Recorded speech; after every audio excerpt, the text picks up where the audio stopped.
स्वागतम। तद्धित प्रत्यय आरंभ हो चुके थे और तद्धित प्रत्यय के अंतर्गत मतवर्थीय सबसे पहले इससे पहले के वीडियो में मतवर्थीय मतु प्रत्यय के विषय में बताया गया था और अभी हम एक ही वीडियो में समस्त मतवर्थीय प्रत्ययों के विषय में जानेंगे।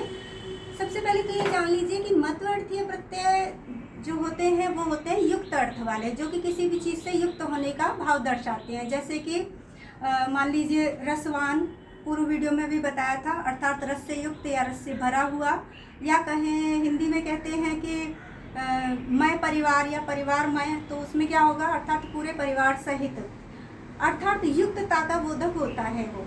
और इसी युक्त अर्थ वाले जितने भी प्रत्यय होते हैं उन सभी को हम कहते हैं मतवर्थीय प्रत्यय। मतवर्थीय ही क्यों कहते हैं? क्योंकि मतवर्थीय जितने भी युक्त अर्थ वाले प्रत्यय हैं उन सभी में सबसे पहला जो प्रत्यय है वो मतु प्रत्यय है, जो कि इससे पहले के वीडियो में आपको बताया गया था। और मतु प्रत्यय का क्योंकि मत शेष रहता है जो कि युक्त अर्थ का बोध कराता है, युक्त अर्थ को देता है, और इसीलिए उन सभी प्रत्ययों को फिर हम मतवर्थीय प्रत्यय कहते हैं। और आज एक ही वीडियो के अंतर्गत हम समस्त मतवर्थीय प्रत्ययों के विषय में जानेंगे। तो मतवर्थीय प्रत्यय समस्त कौन कौन से? सबसे पहला प्रत्यय था मतु प्रत्यय, जो कि आपको इससे पहले की वीडियो में बताया गया था और आज भी उसको साथ में बताएंगे। तो दूसरा है इनि, तीसरा ठन, इतच, विनि, व, श, न एवं मय प्रत्यय। तो इन्हीं का इन शेष रहता हुआ ई हो जाता है अंत में, इन्हीं का अंत में ई हो जाता है। और इसको हम कैसे याद रखेंगे? इन्हीं, इसको हम इन्हीं याद रखेंगे तो इससे हमें पता लग जाएगा कि इन्हीं का ई शेष रह रहा है। और इसको ठन को कैसे याद रखेंगे? क्योंकि ठन का जो शेष रहता है वो हो जाता है इक हो जाता है प्रत्यय। जब हम किसी शब्द में लगाएंगे तो ठन के स्थान पर वो इक हो जाएगा, तो इसे ठनिक। और इतचित, इतचित याद रखेंगे तो इसका तात्पर्य है कि इतच प्रत्यय है और इसका कि इत शेष रहता है, तो इसको करेंगे ठनी, इनी और ठनिक, इतचित और विनिवि। इसको विनिवि करके, क्योंकि विनि का वि शेष रहता है, शेष रहता है विन, और जो कि परिवर्तित होता हुआ अंत में केवल वि शेष रह जाता है। व का व, श, न का न एवं मयट का मय शेष रहता है, जो कि समूह अर्थ में या नपुंसकलिंग में मयम हो जाता है, और पुल्लिंग में मय रहेगा एवं स्त्रीलिंग में मयी हो जाएगा। तो सबसे पहले हम इन दो प्रत्ययों को एक साथ पढ़ते हैं, वो है इनि एवं दूसरा प्रत्यय है ठन। तो इनि एवं ठन प्रत्यय जो हैं, इन प्रत्ययों का कैसे प्रयोग करेंगे, इनका क्या शेष रहेगा और इनका लगाने का नियम कहाँ, इनको हम कहाँ कहाँ लगा सकते हैं, तो इसी का ये सूत्र है अतइनि ठनऊ। इनि एवं ठन प्रत्यय को हम केवल उन शब्दों में लगा सकते हैं जिसमें कि अंत में अ लगा हुआ हो, जिसके कि स्वर के अंत में जो स्वर हो वो अ होना चाहिए। तो उसी शब्द में हम इनि एवं ठन प्रत्यय का प्रयोग करेंगे। मतुप च, अर्थात मतुप तो हम लगाते ही हैं, कल के वीडियो में भी बताया था, लेकिन जब हम अत अंत वाले अर्थात अकार अंत वाले शब्दों में इनि या ठन का प्रयोग करते हैं तो इनमें इन्हीं का ई ही रहेगा और ठन का इक ही रहेगा, जबकि मतुप के मान का अकार अंत वाले शब्दों में वान हो जाता है। तो यहाँ देखिए इस तरह से कि अकार अंत वाले केश शब्द है, तो केश में अंत में क्या है? आ है, तो अकारांत शब्द है, इसलिए इसमें हमने प्लस इनी, इनी का क्या शेष रहा? ई, इनी का क्योंकि ई शेष रहता है, तो केश प्लस इनी अर्थात ई। तो यहाँ पर अब हम क्या करेंगे, इसमें ये शब्द बनेगा केश ई, तो ये हो जाएगा केशी। तो इन्हीं का जो ई है वो अंतिम जो वर्ण है उस पे लग जाएगा, तो इन्हीं का ई शेष रहकर ये प्रत्यय लगेगा, शब्द बनेगा केशी। अब मान लीजिए आपके पास केश ही शब्द है, ठीक है, केश शब्द है और प्लस इसमें हमने इन्हीं न लगाकर ठन प्रत्यय को लगाया है, तो ठन का क्या रहता है? ठनिक, अर्थात ठन के स्थान पर हो जाएगा एक, तो शब्द क्या बनेगा? कैशिक। कैशिक, केशिक आपके पास विकल्प है कि शब्द के पूर्व स्वर को यानी कि क का जो ए है उसको आप गुण वृद्धि कर सकते हो, तो ये केशिक शब्द बनेगा। अब मान लीजिए इन्हीं का ई बनकर केशी बना, और यही केश शब्द में अगर ठन प्रत्यय लगा तो कैशिक बना, और अगर इसी केश शब्द में प्लस हम मतुप प्रत्यय लगा देते हैं तो मतुप का क्योंकि आकार अंत होने की वजह से, केश के श में आकार अंत होने की वजह से मतुप का वान हो जाएगा, तो शब्द बनेगा केशवान। तो एक केश शब्द के अंतर्गत हमने ई प्रत्यय भी लगा सकते हैं, ठन भी लगा सकते हैं और मतुप भी लगा सकते हैं।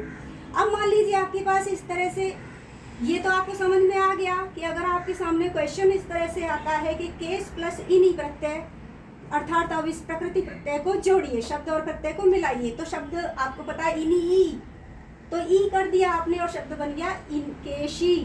इसी तरह से कैशिक आया, आपके सामने केश और केश प्लस ठन आया, तो आपने क्या किया कि ठनिक याद रखा, तो उसके स्थान पर, ठन के स्थान पर इक किया और शब्द बन गया कैशिक। अब यदि आपके सामने कैशिक शब्द आता है और आपसे कहा जाए कि आप प्रकृति प्रत्यय को अलग कीजिए, यानी शब्द में से प्रत्यय को अलग कर दीजिए, तब आप क्या करोगे? आपको पता है कि मूल शब्द क्या है, मूल शब्द को अलग कीजिए, वो है केश। तो शेष क्या बच रहा है इसमें? इक। अब आप याद कीजिए कि क्या इक प्रत्यय था? नहीं, क्योंकि तब आपको तुरंत याद आएगा ठनिक, ठनिक प्रत्यय याद आएगा, अर्थात एक स्थान है ठन से आत हो जाए, अर्थात एक के स्थान पर फिर आप ठन कर दोगे, तो शब्द इस तरह से बनेगा केश प्लस ठन। इस तरह से आप इनको अलग भी कर सकते हैं। और इसी तरह से यदि केशवान शब्द आपके सामने आता है, कहा जाए कि प्रत्यय को अलग कीजिए, तो केश प्लस वान का वान मान कहाँ होता है? मतुप प्रत्यय में होता है, तो केश प्लस मतुप हो जाएगा। अगला शब्द लीजिए, दंड शब्द है। दंड शब्द में आपको इनी प्रत्यय लगाना है, तो इनी और शब्द बनेगा दंडी। और अगर दंड शब्द में आपने इनी के स्थान पर ठन लग रहा है, इन नहीं लग रहा है, इनी नहीं लग रहा है, ठन प्रत्यय लग रहा है, तब क्या बनेगा? दंड, ठन का ठनिक होकर ठन स्थाने एक, तो दंड एक, तो बन गया दंडे का विसर्ग लगा दिया अगर पुल्लिंग में बना रही है शब्द को। तो इसी तरह से दंड शब्द, क्योंकि अकारांत अब यहाँ पर मतुप प्रत्यय भी लग सकता है, तो दंड प्लस मतुप, शब्द क्या बना? दंडवान, अर्थात दंडे के साथ या केश युक्त। इसी के अंतर्गत आपको एक प्रत्यय, जो केश शब्द है, इसी के अंतर्गत आपको एक प्रत्यय को और पढ़ाते हैं, वो है व प्रत्यय। वो यहीं पर हो जाएगा चौथे नंबर, पांचवें नंबर का। इसका सूत्र है केशाद वो अन्य तरस्याम। यदि केश शब्द आता है, यदि केश शब्द है, तो अन्य प्रत्ययों के अलावा वह प्रत्यय भी, अन्य प्रत्ययों के अलावा केश शब्द में वह प्रत्यय को भी लगा सकते हैं, और वह प्रत्यय के लगने से शब्द बनता है केश प्लस व केशव। तो केशव शब्द, तो ये वह प्रत्यय हमने यहीं पर समझ लिया कि ये केश शब्द में लगता है। अगला शब्द लीजिए, धन शब्द है, जो कि अकारांत है और इसमें हमने इनी प्रत्यय लगाया है, तो इनी ई, तो शब्द बनेगा धन प्लस ई, धनी। अगर धन में हमने ठन प्रत्यय लगाया, तो धन प्लस ठन, तो ठन इक, अर्थात ठन का एक हो जाएगा, तो शब्द बनेगा धनिक। इसी तरह से धन शब्द में हमने मतुप प्रत्यय लगाया, तो धन प्लस मतुप, तो धनवान, क्योंकि मतुप का हो जाएगा अकारांत के साथ वान। अब अगर रूप शब्द है आपके पास, और रूप शब्द में यदि पहले कोई शब्द लगा हुआ है, जैसे ब्रह्म है, ये संज्ञा लगी हुई है, तो ब्रह्म प्लस रूप और प्लस इनी, तो फिर इसमें इनी प्रत्यय भी लग जाएगा, तब शब्द क्या बनेगा? क्योंकि ब्रह्म तो इससे प्लस हो गया, तो हो गया ब्रह्म रूप, और प्लस इनी प्रत्यय, इनी का ई शेष रहेगा, तो ये हो गया ब्रह्म रूपी। और अगर पहले कोई शब्द, कोई संज्ञा नहीं लगी हुई है रूप शब्द के साथ, जैसे ये रूप है, तो रूप प्लस मतुप, तो तब मतुप प्रत्यय लग जाएगा और शब्द बन जाएगा रूपवान, अर्थात रूप से युक्त। अगला प्रत्यय है इतच प्रत्यय। इतच, इतच का इत शेष रहता है, और इसका क्या नियम होगा कि इतच योगे अचंतम लुक। जब हम इतच के इत प्रत्यय का प्रयोग करते हैं, लगाते हैं इतच का, क्योंकि इत शेष रहता है, तो जब इत लगाया जाता है, तो इतच के योग में शब्द के अंतिम अच का जो आखिरी स्वर है, उसका लोप हो जाएगा, उसका लोप हो जाएगा, और उसके स्थान पर इत का ये ई लग जाएगा। लेकिन ध्यान देने वाली बात यह है कि इतच जो प्रत्यय हैं उनका प्रयोग किन किन शब्दों में किया जाता है। क्योंकि कुछ देखिए ऐसे शब्द हैं जो अकारांत हैं और हम कहेंगे कि उनमें हमने इनी ठन इनका क्यों नहीं हो रहा है, तो एक तो सार्थक शब्द बनाने होते हैं, इनसे वो सार्थक शब्द नहीं बन रहे होते हैं। दूसरी बात यह है कि इतच प्रत्ययों को जब हम लगाते हैं तो किन किन शब्दों में लगाते हैं। तदस्य संजातम तारकादित्य इतच। तारकादि एक गण है जिसमें कि कुछ शब्द आते हैं और जिसका पहला शब्द है तारक। तो तारकादि जितने उसके गण के जितने भी शब्द होंगे उन सभी शब्दों में युक्त के अर्थ में कि वो इससे युक्त है, जैसे कहते हैं ना कि तारों वाला आकाश, तो अर्थात तारों से युक्त, तारों से भरा हुआ। तो इस तरह के जो शब्द होंगे उन शब्दों के साथ हमेशा इतच प्रत्यय का प्रयोग किया जाता है। वो कितने सारे हैं, उस गण के अंदर वो कौन कौन से शब्द आते हैं, इसके लिए मैं डिस्क्रिप्शन में लिख दूंगी। और इसके अलावा कुछ अधिकांशतः जो शब्द हैं उनके विषय में मैं अभी बता देती हूँ और इन शब्दों में लगेगा। साथ ही उसका नियम क्या था कि इतच के योग में अंतिम अच का अचंतम लोप, अंतिम अच का शब्द के अंतिम अच का लोप हो जाएगा। और वो है जैसे मान लीजिए तारका शब्द है, तो तारका अर्थात तारे, इसमें आपने इतच प्रत्यय लगा दिया तो इतच का क्या शेष रहता है, इत। तो नियम क्या था कि अंतिम अच का लोप कर दीजिए पहले। तो इसमें जो आ है, आ की मात्रा है, आकारांत है, इसको हमने हटा दिया, इसका लोप किया। अब ये का आधा रह गया, तो इसका में अब ई को लगा देंगे तो क्या बनेगा, तारकित, तारकित। इसी तरह से पुलक शब्द है, पुलक के पीछे जो आ है उसको हटा देंगे और उसके स्थान पर लगा देंगे इतच का ई, और इतच का इत शेष रहेगा। शब्द क्या बनेगा, पुलक इत, तो पुलकित। इसी तरह से सूच शब्द है, तो सूच शब्द में प्लस इतच लगाया, शब्द बना सूचित। उच्चार शब्द है, उच्चार शब्द में इतच लगाया तो शब्द क्या बना, उच्चारित, तो इत लग जाएगा सभी में। इसी तरह से पिपासा में हमने इतच का इत लगाया, शब्द बना पिपासित। सूत्र में इतच लगाया तो शब्द बना सूत्रित, सूत्रित। पल्लव में इत लगाया इतच का तो पल्लव प्लस इत, पल्लवित। गर्व में हमने इतच लगाया तो गर्व प्लस इत, गर्वित। अंकुर प्लस इत, अंकुरित। हर्ष प्लस इत, हर्षित। इस तरह से ये वो शब्द हैं जिनमें कि हम इतच प्रत्यय का प्रयोग करते हैं, चाहे ये अकारांत हो, चाहे आकारांत हो, चाहे किसी भी स्वर के साथ क्यों ना हो, किंतु इनमें इतच का ही प्रयोग होगा और तब सार्थक शब्दों का निर्माण होगा जो कि युक्तता के अर्थ को बताएंगे। जैसे कि हमने कहा कि तारकित, तारकित नभम अर्थात तारों से भरा हुआ। पुलकित, पुलक से भरा हुआ, आनंद से भरा हुआ। सूच इतच, सूचना युक्त। उच्चारित अर्थात उच्चारण युक्त। पिपासित, प्यास से युक्त। सूत्रित, सूत्र धागे से युक्त। पल्लव से पत्तों से युक्त। गर्भ से युक्त। अंकुर सहित या अंकुरित युक्त। और हर्ष सहित या हर्ष से युक्त। इस तरह से युक्तता बोधक ये मध्वर्तीय प्रत्यय होगा इतच। अगला प्रत्यय हम लेते हैं विनि प्रत्यय।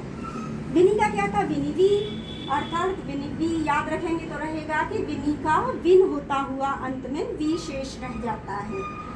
ये कहाँ कहाँ लगेगा, किन शब्दों में लगेगा ये, यश माया मेधा सृजो विनि। ये सूत्र याद रख लो, यश माया मेधा सृजो विनि।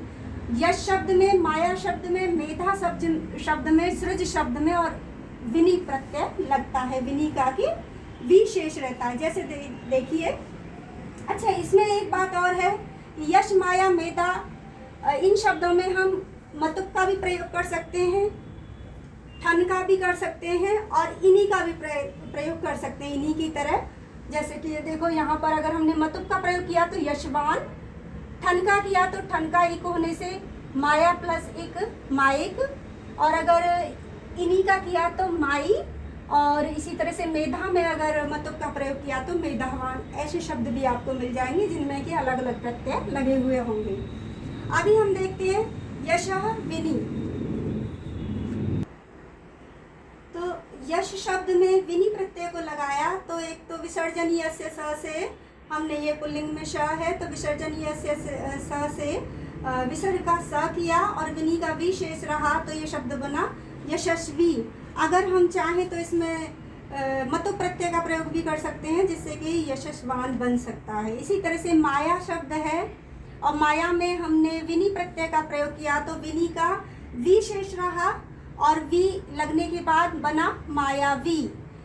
ये मेधा, मेधा शब्द में विनी प्रत्यय लगाया, विनी का वी शेष रहा क्योंकि यश माया मेधा सृज इन शब्दों में विनी प्रत्यय का प्रयोग हो रहा है तो मेधा में वी रहा विनी का तो शब्द क्या बना मेधावी। इसी तरह से सृज शब्द है और उसमें हमने विनी प्रत्यय का प्रयोग किया सृज में तो सृज में जो ज आया है ज के स्थान पर यहाँ ग हो जाएगा वो होगा जजो कुदृश्यतो सूत्र से।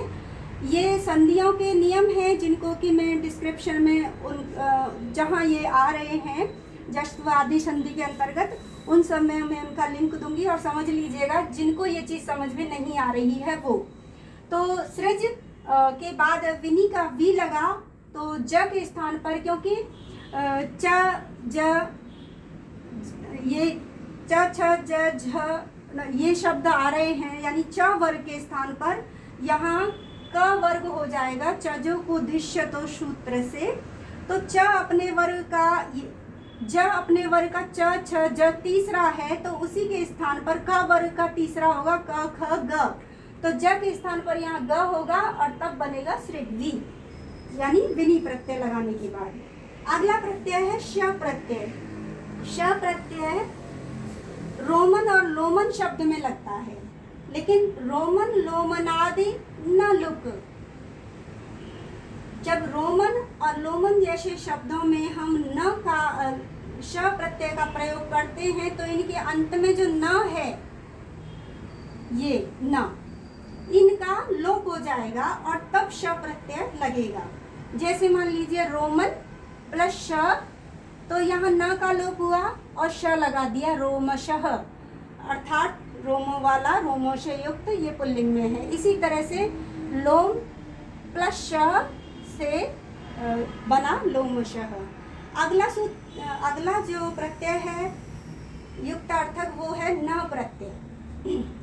न प्रत्यय का प्रयोग हम पाम आदिव्यो न पाम अर्थात खाज खुजली जैसे शब्दों के साथ करते हैं खाज से युक्त खाज वाली बीमारी वाला।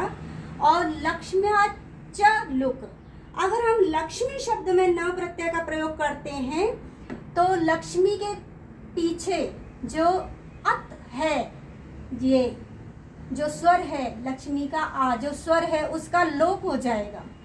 तो ये तो लक्ष्म्या है यहाँ जैसे लक्ष्मी आएगा ये नहीं लक्ष्मी ये रहा ई तो लक्ष्मी के जो पीछे जो स्वर है ई है उसका लोप हो जाएगा जब हम न प्रत्यय का युक्त अर्थ वाले न प्रत्यय का इसमें प्रयोग करेंगे। तो जैसे पहले हमने खाज अर्थ या खुजली अर्थ वाले पाम शब्द में न का प्रयोग किया तो पाम प्लस न तो शब्द बना पामनः अर्थात खुजली की बीमारी वाला।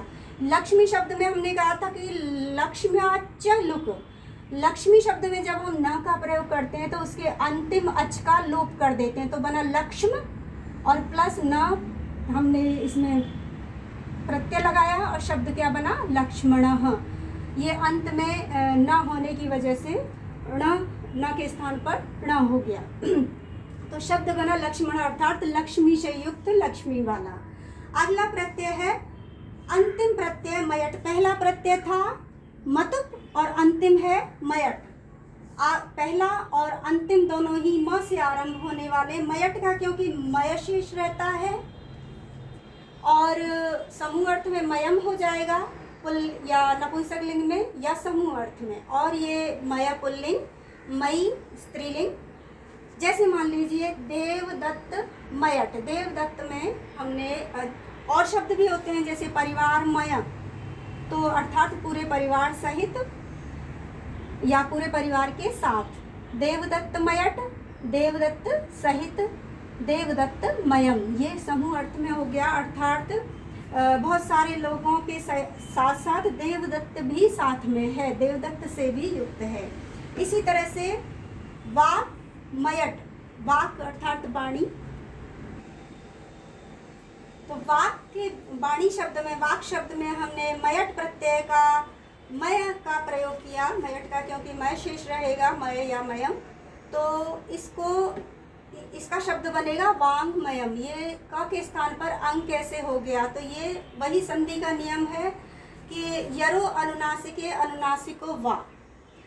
यर अर्थात ह को छोड़कर कोई भी व्यंजन यदि आता है और उसके बाद अगर कोई अनुनासिक वर्ण हो, नाक से बोले जाने वाला कोई अक्षर उसके बाद आ रहा है, तो उस यर वर्ण के स्थान पर, अर्थात उससे पहले के वर्ण के स्थान पर भी उसी के वर्ग का अनुनासिक वर्ण हो जाएगा।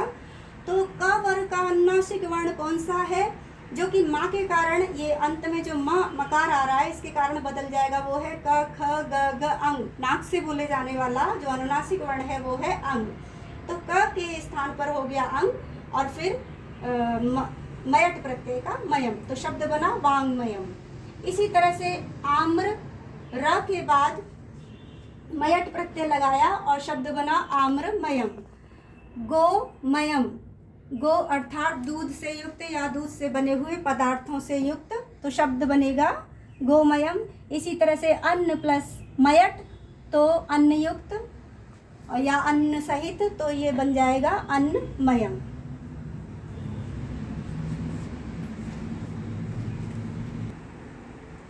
उम्मीद है आप सभी मतवर्थीय प्रत्ययों के विषय में अच्छी तरह से जान गए होंगे। अगर कोई भी आपको डाउट हो, शंका हो, तो आप कमेंट बॉक्स में पूछ सकते हैं। और उम्मीद है आपको मेरा ये शिक्षक कार्य पसंद आ रहा होगा। और व्याकरण के नियमों को जानने के लिए मेरे चैनल से जुड़े रहिए। धन्यवाद।